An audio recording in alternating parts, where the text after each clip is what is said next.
Price the Lord. Welcome to word of life. ஒருவேளை இந்த நாளில் பயத்தோடு கலக்கத்தோடு யாராவது இதை பார்த்துட்டு இருக்கீங்களா? உங்க கூட தான் கர்த்தர் இந்த சத்தியத்தை பேச விரும்புகிறார். பாருங்க, யோசபாத் ராஜாவுடைய நாட்கள்ல அநேக ஜாதிகள் அவரை எதிர்த்து யுத்தம் பண்ண வராங்க. அப்ப அவருக்குள்ளாக பலன் இல்லை, யுத்த வீரர்கள் இல்லை, யுத்தம் செய்ய ஆயுதங்கள் இல்லை. அநேக ஜாதிகள் இவரை எதிர்த்து வந்துட்டாங்க. அப்ப பயம் பயம் இவரை சூழ்ந்து கொள்கிறது. அப்ப யோசபாத் எப்படி அதை மேற்கொள்ளுகிறார் என்று வாசிக்கலாம். பாருங்க, 2 நாளாகமம் 20வது அதிகாரம் 3-4 வசனங்கள்ல, அப்பொழுது யோசபாத் பயந்து கர்த்தரை தேடுகிறதற்கு ஒருமுகப்பட்டு யூதாவெங்கும் உபவாசத்தை கூறுவித்தான். பாருங்க, பயமா இருந்தா நம்மளால சாப்பிட முடியாது. ஆனா நம்ம என்ன செய்வோம்? சாப்பிடாம உலக காரியங்களை குறித்து பயந்து கலங்கி அப்படி டைம் வேஸ்ட் பண்ணுவோம்.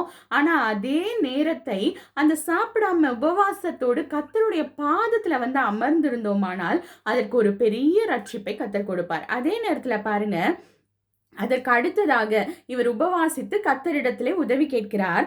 அடுத்தது என்ன பண்றாரு பாருங்க, அதே அதிகாரம் 21வது வசனத்துல, பின்பு அவன் ஜனத்தோடைய ஆலோசனை பண்ணி பரிசுத்தமுள்ள மகத்துவத்தை துதிக்கவும் ஆயுதம் அணிந்தவர்களுக்கு முன்பாக நடந்து போய் கர்த்தரை துதியுங்கள், அவர் கிருபை என்றும் உள்ளது என்று பாடவும் பாடகர்களை நிறுத்தினான். தன்னுடைய பலத்தை அவர் நம்பல.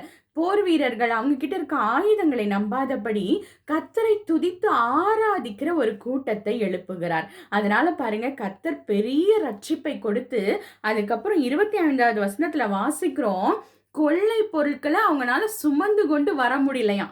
அவ்வளோ பெரிய ரட்சிப்பை கர்த்தர் அவர்களுக்கு கொடுக்கிறார். அப்ப நம்முடைய வாழ்க்கையிலையும் பயம் கலக்கம் வரும் பொழுது நாம் எப்படினாலும் சாப்பிட போறதில்ல.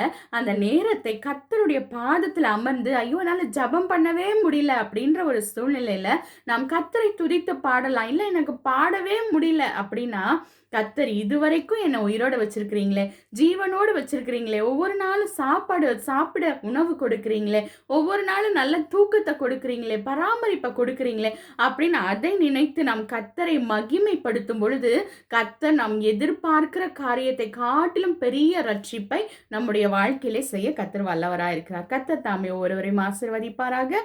God bless you all. Thank you.